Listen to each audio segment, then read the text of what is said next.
प्रताप का जितना योगदान रहा था उतना उनके घोड़े चेतक की भी योगदान था। तो इसीलिए पोयम है ना, जीती जाती हुई जिन्होंने है भारत बाजी, निज बल से बलमेट विधर्मी मुगल कुराजी। मुगल कुराजी मतलब अकबर किस खानदान का था? मुगल वंश, विधर्मी मुगल कुराजी, जिनके आगे ठहर सके जंगी न जहाजी, हैं वही छत्रपति भूप शिवाजी। शिवाजी मतलब कौन? महाराणा प्रताप को दूसरा नाम क्या है? शिवाजी। दूसरा नाम किसका? महाराणा प्रताप का नाम दूसरा शिवाजी है। देखेंगे बाद में MDH, तो बी से बीरबल, ए से अकबर, टी से टोडरमल, बी से भगवान दास, ए से अब्दुल रहीम खानी खाना, टी से तानसेन, एम से मान सिंह, डी से दो प्याजा, एच से हकीम हुकाम। ठीक है। अब लेकिन अगर ऐसा रहे जैसे ये देखेंगे तो इसमें मुल्ला जोड़ लेंगे। ठीक है, मुल्ला दो प्याजा है ये, है ना, तो दो प्याजा से मतलब याद रखेंगे। ठीक है, हो गया। अब चलो देखो, अब यहाँ जो देखो भारमल, भारमल राजा भारमल कौन थे? भारमल का पुत्र था, भारमल का पुत्र था भगवान दास। कौन? भगवान दास। भगवान दास किसका पुत्र था? भारमल का। ठीक है। अब भारमल का पोता था मान सिंह। दो नवरत्न इसके घर इस मिल गए। कहाँ से मिल गए? कहाँ से? दहेज में मिल गए। यानी जैसे ही कि जब जोधाबाई से शादी किया, हरखाबाई, जोधाबाई मतलब हरखाबाई, जोधाबाई सीरियल का है कहानी, हरखाबाई नाम रहा था मेन नाम। ठीक है। तो जैसे ही किसको? राजा भारमल अधीनता स्वीकार कर लेते। अधीनता मतलब होता है कि जो युद्ध किए बिना ही अपना सर्वस्व दे दे कि हम लड़ाई करने की सिचुएशन में नहीं है, हम लड़ाई आपसे नहीं कर सकते, हम आपसे युद्ध नहीं कर सकते हैं, जो भी हमारा संपत्ति है, जो भी आप जैसे कहिए हम वैसा करने के लिए तैयार हैं, युद्ध नहीं करेंगे। तो उसी को कहते हैं अधीनता स्वीकार करना। अब जैसे आपको कोई पीटने जा रहा, अब पहले ही से डंडा डंडा दे दे, भाई साहब ले लो, मारना है मार लो, जो काम करोगे हम तुम्हारे गुलाम हैं, कुछ भी करवा लो, हम तुमसे लड़ाई नहीं कर सकते। तो हो गया अधीनता स्वीकार करना। आजकल कोई ऐसा करता है क्या? है ना। लेकिन अब देखेंगे भारमल कहाँ है ऐसे। देखो, भारत में सबसे बड़ी यही कमी थी कि अगला जो आने वाला मुगल वंश इसीलिए संपन्न हो जा रहा था, इसीलिए वो सक्सेस हो जा रहे थे। तो अक्सर अन्य राजा थे कहाँ सक्सेस हो जा रहे थे? भारत में जो राजा थे छोटे छोटे थे, छोटा छोटा करके अपना राज कर रहे थे, और सब लोग अपना बचाने में खुशी जाहिर करते थे, अपना बस बचाना चाहते थे। पड़ोसी से क्या मतलब है, कौन किसका राज छीन जा रहा, हमसे नहीं मतलब है, बस सबको अपने पड़ी थी, है ना। और जो विदेशी आते थे उनको सबका पड़ी थी कि मतलब हम सबका बिटोर लें, और ये सब अपना अपना बचाने के चक्कर में ज्यादा रिस्क नहीं लेते थे, आराम से एकदम ठाट बाट से राज करते थे, और वो उसी के आदी हो गए थे। युद्ध करना वो नहीं चाहते थे, क्योंकि बाप का पुश्तैनी मिला रहता था, आराम से सत्ता एक पीढ़ी दर पीढ़ी चलती जा रही थी। उनको लगता था कि बहुत आसान है, ऐसे इसमें कुछ बहुत करना नहीं है। वो बहुत योग्य नहीं होते थे, अगर योग्य होते भी थे तो वो टुकड़े टुकड़े में बटे होते थे। इसकी वजह से मुगल वंश संपन्न हो गया। मुगल वंश आकर के यहाँ अपना पूरा का पूरा सत्ता काबिज कर लिया, कब्जा कर लिया। पूरा दिल्ली शासन किसके अंदर में हो गया था? मुगल वंश के। तो इसी वजह से तो भारमल, राजा भारमल की बेटी कौन थी? हरखाबाई। हरखाबाई भारमल की बेटी थी। हरखाबाई क्या थी? राजपूत थी, राजपूत की बेटी थी। राजपूत मतलब क्षत्रिय, है ना। बहुत होशियार थी, बहुत समझदार थी। कौन? हरखाबाई, है ना। और जैसे ही देखेंगे शादी हो गया, जब ये वहां उसके दरबार में, किसके दरबार में? अकबर के। अकबर के महल में जब जाती है तो दो लोग इसके घर से ही मिल जाते हैं, एक ये और एक ये। दो लोग कहां से मिल गए? नौ रत्न में से दो रत्न कहां मिल गए? ससुराल से ही मिल गए। अब ये उसके संरक्षण में रहते हैं, किसके? अकबर के। अकबर के दरबार में रहते थे। तो अकबर के दरबार में जब ये रहते थे तो देखेंगे सबसे ज्यादा युद्ध, है ना, सबसे ज्यादा युद्ध अगर कहीं कोई जीता था तो भगवान दास के संरक्षण में। अकबर सबसे ज्यादा युद्ध भगवान दास के संरक्षण में जीता था। क्यों? क्योंकि अकबर के दरबार में भगवान दास सेनापति वाला जितना काम वगैरह होता था ये सब संभालता था, और ये रणनीति तय करता था, क्योंकि राजपूत था, इसको पता था, और यहाँ का स्थिति भी पता था। स्थिति मतलब देखेंगे, अब ये यहाँ की जमीनों से अवगत था। कौन? भगवान दास। इसकी वजह से इसके संरक्षण में ज्यादा युद्ध जीते। ठीक है। उदय सिंह का पुत्र कौन था? महाराणा प्रताप। कौन था? महाराणा प्रताप। किसके पुत्र थे? उदय सिंह के। आज भी देखेंगे महाराणा प्रताप का महाराष्ट्र में वंश है, आज भी, है ना। महाराणा प्रताप का वंश आज भी है, उनके वंश में आज भी बहुत संपत्ति है महाराणा प्रताप के वंश के पास। और देखेंगे थोड़ा थोड़ा पोशाक भी मैच करता है किससे, महाराणा प्रताप से। देखोगे तो अब उनका वो पोता वाला बेटा है, किसका बेटा है, कितना वंश उसके बाद का ये है नहीं पता। बाकी और अगर आप जाना चाहते कभी देखने ना, तो हम महल वगैरह उनका राज पूरा बढ़िया सब कुछ देख सकते हैं जाके महाराणा प्रताप का। कहाँ, महाराष्ट्र में, है ना। तो महाराणा प्रताप किससे युद्ध लड़े, हल्दी घाटी में लड़े थे, हल्दी घाटी के युद्ध में। कौन सी में, हल्दी घाटी। हल्दी घाटी कब हुआ था, 1576 ईस्वी में, है ना। हार गए थे महाराणा प्रताप, हार गए थे। तो लेकिन देखेंगे महाराणा प्रताप का एक अलग आपको लेसन पढ़ाएंगे, अलग से एक चैप्टर पढ़ाएंगे बिल्कुल। और ये महाराणा प्रताप बहुत ही साहसी, बहुत वीर थे। अकबर उनके सामने कुछ भी नहीं था। बस मतलब क्या होता था, अकबर नहीं लड़ने जाता था, चालाक था, बानर बना के मारेगा, कुकुर बना के भेजेगा, दिक्कत हो जाएगा। इसके लिए अकबर क्या करता था, सबको भेज देता था, लेकिन अपने नहीं जाता था। जानता था हम बचे रहेंगे तो राजपास करेंगे और लास्ट में हम सबको भेजते रहेंगे। जैसे रावण क्या करता था, सब परिवार पहले खत्म करवा दिया, उसके बाद लास्ट में अपने गया। जानता था अगर ये सब जीत के गए आ गए तो ठीक है, हमें तो फिर लड़ाई नहीं करना है। अगर हार गए तो फिर हम लास्ट में तो जाना ही है। अगर पहले चले जाएंगे तो अगर हम मारे गए तो ये सब बढ़िया मस्त आराम से राजपाट करेंगे, मजा नहीं रहेगा। तो सबको भेज करके वो क्या करता है, जब लास्ट में एकदम अंतिम चरण हो जाता कि अब कोई मतलब महान योद्धा और कोई नहीं बचा है सिवाय मंदोदरी के, है ना। मंदोदरी उसके खिलाफ थी, अगर वो भी युद्ध करने के लिए तैयार रहती तो उसको भी भेज देता वो, इतना वो था मंदोदरी। क्योंकि हमेशा भगवान का समर्थन करती थी, भगवान के हमेशा उसका मतलब हमेशा उसके दिल में भगवान के लिए स्थान था हमेशा। और वो हमेशा चाहती थी कि मतलब हमारे पति मतलब रावण जी किस मार्ग पर करें, चलें, सदमार्ग पर चलें, सन्मार्ग मतलब सच्चे मार्ग पर चले। लेकिन वो उसका बात नहीं मानता था, किसका, मंदोदरी का। तो वो देखेंगे जब मर जाता है मंदोदरी तो बचती है, तो मंदोदरी को रामचंद्र जी वर भी देते हैं, वरदान देते हैं कि अगर तुम रावण को फिर से जिंदा चाहती हो करना तो वरदान बोलते देते हैं कि अगर मतलब तुम्हें एक वर दे रहे हैं, अगर तुम चाहती हो तो रावण को फिर से जिंदा कर सकती हो, अपने पति का वर मांग सकती हो। तो मंदोदरी कहती है हमें पति को जिंदा नहीं चाहिए, है ना, पति को जिंदा नहीं तो करवा देती फिर से, ये तो शुरू हो जाता हूँ, रुक जाओ अब बताते ही हमें फिर से जिंदा करती है, रुको बताते हैं, खड़ा होकर के फिर से लड़ाई करने लग जाता। क्योंकि मंदोदरी जानती थी इतनी पूरी जिंदगी में हम इनको सुधार नहीं सके तो फिर से जिंदा करके काहे बिगाड़ दे, जो होगा सो होगा, अगला देखते हैं। तो वो भगवान का शरण मांगती है, क्या मांगती है, शरण, कि हमें प्रभु अपने शरण में ले लीजिए और हमें कुछ नहीं चाहिए, है ना। तो भगवान स्वीकार कर लेते हैं, मंदोदरी का जीवन धन्य हो जाता है, रावण का अभी तक तो पता नहीं, है ना। तो उसी तरीके से देखेंगे हल्दी घाटी के युद्ध में होता है, हल्दी घाटी के मैदान में। हल्दी घाटी क्यों नाम पड़ा है, वहां को जो मिट्टी है ना एकदम हल्दी टाइप का है ना। टर्मरिक नाम सुने हैं, टर्मरिक मतलब क्या होता है, हल्दी। तो वहां का जितना मिट्टी उठाएंगे ना तो पूरा पीला पीला है, तो हो गया हल्दी।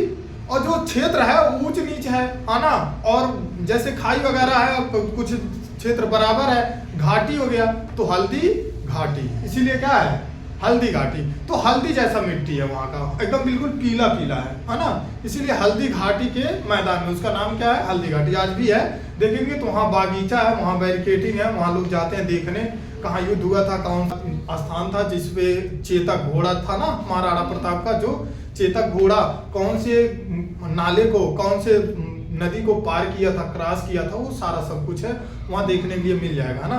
महाराणा प्रताप एक ऐसे थे जिनका घोड़ा, है ना, जितना महाराणा प्रताप एक्टिव रहते थे, जैसा युद्ध करते थे, उतना तो महाराणा प्रताप का चेतक युद्ध करता था जितना महाराणा प्रताप करते थे।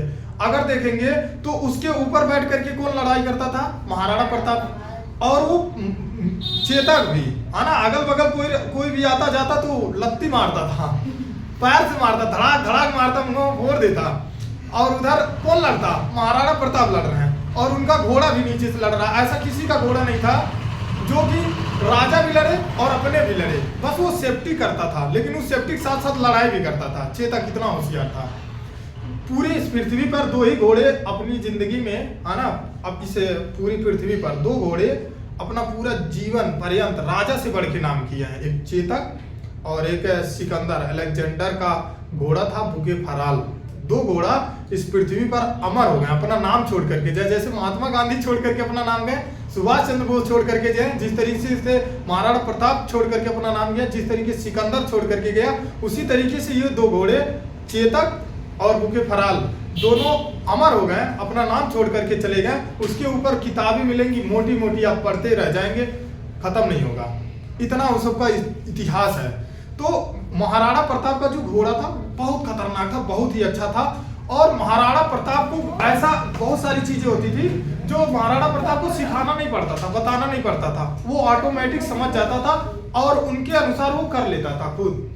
तो देखेंगे जब हल्दी घाटी में उनका क्या हुआ, युद्ध हार गए कौन, महाराणा प्रताप। उसके बाद से जैसे ही उसके पीठ के बल लेट गए, पेट के बल लेट गए, किस पर, उसके पीठ पर, है ना, घोड़े के पीठ पर। किसके पेट बल, अपने पेट के बल। तो यानी जैसे उनका पेट किस पे पड़ा, घोड़े पर पड़ा, उसके पीठ पर। उनका घोड़ा समझ गया कि अब हमारे राजा महाराणा प्रताप घायल हो चुके हैं, अब युद्ध लड़ने की स्थिति में नहीं है। नहीं तो आजकल के घोड़ा देखो लगाम खींचना पड़ेगा, है ना, खूब तेज से।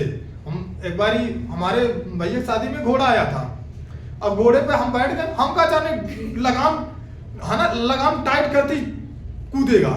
अब ऐसे खूब तेज से टाइट किए, अब बड़ी तेज भागने लगा, पगड़ी वाला पकड़ा था, तो उसके बाद से ढीला किए, जल्दी से छुड़वाया, उसके बाद से तब जाकर के रुका। हमें बाल बाल बचे ना, तो पूरा इज्जत खत्म, है ना। अब सोचो घोड़े पर से आप बाराती जा रहे हैं, दूल्हा मतलब दूल्हा के भाई हैं, और आप ही पटका जाए, फिर मतलब क्या रह जाएगा, कोनो इज्जत बचेगा, पूरा बारात खत्म हो जाए, खराब हो जाएगा ना। एक तो एक कपड़ा आता है बारात की पहनने के लिए कि मतलब पर्सनल कपड़ा, और कपड़ा खराब, अब पता चले उस दिन कुछ चोट लग जाए, फिर बढ़िया बारात हो जाएगी। और उसके बाद से हम उतर के हम कहें ना, आज के बाद तुम्हारे कबो ना चढ़ेंगे। बिना जानकारी नहीं चढ़ाना चाहिए ना, बच गए, बाल बाल बचे, क्योंकि वो पकड़ा था, जानता था। वो जो घोड़ा ला करके सब चलाते हैं, जो नचाते हैं, उनको पता रहता है कि कौन कैसा रहता है, क्योंकि किसी को जानकारी नहीं रहता, इसीलिए हथवा रखे रहते हैं, वो लगाम पकड़े रहते हैं। तो उसी तरीके से घोड़े का सब कुछ स्पीड, उनका गियर लगाम है, लगाम जैसे जैसे टाइट करेंगे, जितना लात से पीछे दबाएंगे पेट पे, उतना वो समझेगा कह रहा है और तेज चलो, और तेज चलो, उतना स्पीड बढ़ाएगा, है ना। और घोड़े का देखेंगे ट्रेनिंग होता है उसी तरीके से, जैसे शादी विवाह में जो घोड़ा आता ना, उसका ट्रेनिंग हुआ रहता है। देखेंगे जैसे छोटा रहता घोड़ा, तो उसके कनवा बगल में ले जाकर के डफली बजाया जाएगा, उसके कान के बगल में ले जाके बाजा बजाया जाएगा, उसी के कान के बगल में ले जाकर डीजे लगा बजाया जाएगा, ताकि वो डीजे, डफली, ढोलक, बाजा सबका आवाज श्रवण करना, सुनना पसंद करे। उसके बाद उसको शादी में लाया जाता है। नहीं तो पता चले उसका ट्रेनिंग ना हुआ रहे, अल्लाह करके सीधा शादी में उतार दिया जाए। अब एक को बाराती नजर नहीं आएंगे, एक भी बाराती उस शादी में नजर नहीं आएंगे, अगर ट्रेनिंग नहीं घोड़े का हुआ रहेगा। फिर कितना दौड़ाएगा सबको, है ना, परेशान हो जाएंगे सब। इसी वजह से घोड़े का ट्रेनिंग हुआ रहता है। अब वहां देखो इसीलिए आता है, आराम से कनौन ले जाकर पियाएं, या तो कनौन ले जाकर डीजे ये पूरा लगा दें, फिर भी उसको कोई फर्क नहीं, उसको लगता है कोई बात नहीं, इससे ज्यादा तुम्हारे मालिक कनौन बजा देते हैं, कोनो बड़ी बात ना है, इतना कुछ ना है ये तो, है ना।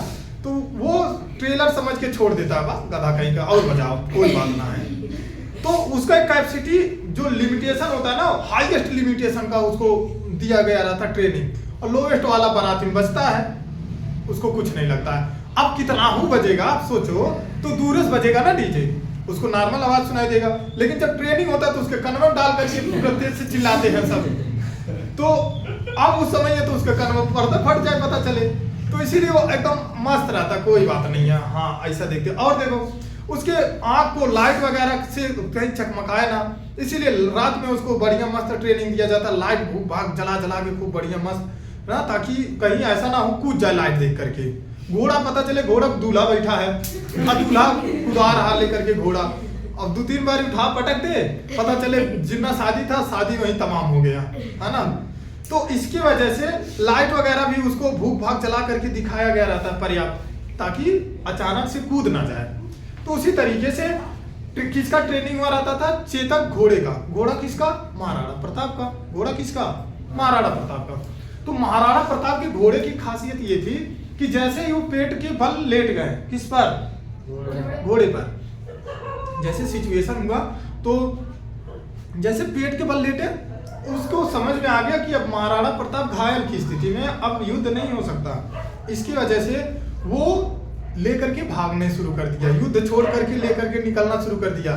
अब सोचो कि मतलब ऐसे समझो कि लास्ट टाइप का ही पूरा ऐसे पूरा झुके हैं और लेकर के भाग रहा है 1-2-3 युद्ध छोड़ करके।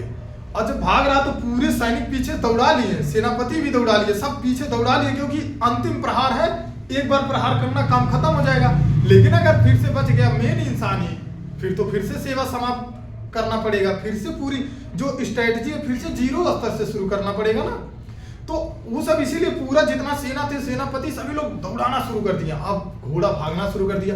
चेतक की स्पीड इतनी थी कि सब देख करके पगला गए थे। नॉर्मल घोड़ा, ये कौन सा घोड़ा है भाई साहब? इसको अन्य जो घोड़ा थे वो देख करके पगला रहे थे कि मतलब कौन सा घोड़ा है जो हम मतलब पिछाड़ी नहीं पा रहे हैं, इतना तेज भाग रहा। सेनापति फिर भी देखेंगे, सेनापति इसीलिए सेनापति होता है कि उसको सबसे बेहतर घोड़ा दिया जाता है और उसकी सबसे बेहतरीन ट्रेनिंग रहती है और उसके पास जिगरा ज्यादा होता है, इसीलिए सेनापति बनता है। सेना का सेनापति वही बनता है। सेनापति दौड़ा लिया था और सब तो सेना घोड़ा वोड़ा ले लेके पीछे से भाग कर रहे थे, लेकिन कौन दौड़ा लिया था? सेनापति। और सेनापति दौड़ाया है और घोड़ा आगे चेतक भाग रहा, उसको बिना लगाम के भागना है, या लगाम टाइट करके खींच खींच के भगा रहा सेनापति। अब हम तुम्हें पकड़ के बताते हैं, ये टाइट कर रहा, स्पीड बढ़ा रहा, लेकिन चेतक का कोई स्पीड बढ़ाने वाला है नहीं। समझ रहा कि यार आप पीछे कोनो, वो अपने हिसाब से गियर लगा रहा, कोई लगाने वाला नहीं तो दूसरा कोई घोड़ा रहे, भाई साहब रहन दे, बहुत परेशान किए थे, मारते थे, कनौर बजाते थे, रहन दे, ले जा, कोई दिक्कत ना। अपने स्वामी का इसीलिए ना घोड़ा आजाद अमर हो गया, मतलब अपने स्वामी का इतना देख रेख और लेके भागते रहा। सेनापति देखा कि अब लास्ट अंतिम वही है कि आगे खाई थी, खाई की डिस्टेंस ज्यादा थी और नॉर्मल घोड़ा के बस में कुछ नहीं था, कि कोई ऐसा नॉर्मल घोड़ा कभी सोच ही नहीं सकता था कि उसको क्रॉस कर पाए, पार कर पाएगा। और उसके बाद से वो पता नहीं कैसा कि मतलब कितना जुनून भरा, अगर रुक जाता तो घोड़ा भी मारा जाता, या घोड़ा क्या मारा जाएगा, जानवर है फिर से वापस, या फिर वो घुट के मर जाता। उसके बाद से कौन कूद जाता है? घोड़ा, चेतक घोड़ा कूद जाता। कौन सी? खाई पूरा कूद जाता है, जो कि नॉर्मल किसी भी घोड़े की उतना क्षमता था ही नहीं, उतना हो ही नहीं सकता था, और कूद करके इस पार से उस पार पहुंच जाता है। सेनापति इस पार, इनका घोड़ा इस पार, और चेतक घोड़ा उस पार, महाराणा प्रताप उस पार, खाई के उस पार, और नीचे से पानी बह रहा, बिल्कुल खाई है, डिस्टेंस ज्यादा है, समझ से बाहर है, परे है, लेकर के कूद जाता है। कूदने के बाद से उसका पैर टूट जाता है, एक पैर टूट जाता है। सोचो यहाँ अगर हल्का सा कील चुभ जाए तो नहीं कोई उठेगा। उसके बाद से उसका एक पैर टूट जाता है, किसका? चेतक घोड़े का। कि जब महाराणा प्रताप की मृत्यु होती है तो उसी समय देखेंगे चेतक घोड़े का भी मृत्यु हो जाती है, घुट करके, ये सोच करके कि हमारे स्वामी का, हमारे मालिक का मृत्यु हो गई। इसकी वजह से चेतक भी घुट करके अपने स्वामी की याद में, है ना, महाराणा प्रताप की याद में वो भी अपना प्राण त्याग देता। उसी तरीके से सिर्फ सिकंदर का घोड़ा रहता भूखे फराल। जैसे भूखे फराल की जहर देने से मृत्यु हुई, उसके बाद से खाना पानी सब कुछ त्याग देता, वो भी भूखे फराल। मतलब हमारा स्वामी अगर खत्म तो हमें कुछ नहीं चाहिए, हमें दुनिया का कोई भी सामान नहीं चाहिए, हमें कुछ पानी दाना खाना कुछ नहीं चाहिए, वो भी सब कुछ त्याग देता है। उसके बाद से त्यागने के बाद से धीरे धीरे घुट के मर जाता है। जैसे सिकंदर मरा, अलेक्जेंडर, उसके बाद से कौन मर जाता है? भूखे फराल। उसी तरीके से दोनों घोड़ों का नाम इतिहास में याद हो गया। इसीलिए कहा जाए महाराणा प्रताप का जितना योगदान रहा था उतना उनके घोड़े चेतक की भी योगदान था। तो इसीलिए पोयम है ना, जीती जाती हुई जिन्होंने है भारत बाजी, निज बल से बलमेट विधर्मी मुगल कुराजी। मुगल कुराजी मतलब अकबर किस खानदान का था? मुगल विधर्मी मुगल कुराजी, जिनके आगे ठहर सके जंगी न जहाजी, हैं वही छत्रपति भूप शिवाजी। शिवाजी मतलब कौन? महाराणा प्रताप को दूसरा नाम क्या है? शिवाजी। दूसरा नाम किसका? महाराणा प्रताप का नाम दूसरा शिवाजी है। तो ये पूरा इतिहास रहा। अब यहीं से देखेंगे, अब इसके बेटे जहांगीर, अकबर का बेटा कौन, यहाँ से आगे से जहांगीर का कहानी शुरू होती है। अब जहांगीर पढ़ेंगे आप अगले लेसन में, अगले चैप्टर में। जहांगीर किसका बेटा था, अकबर का। अब जोधा बाई का आगे जो कहानी होता है आगे ये, बाकी बस जय हिंद जय योगी।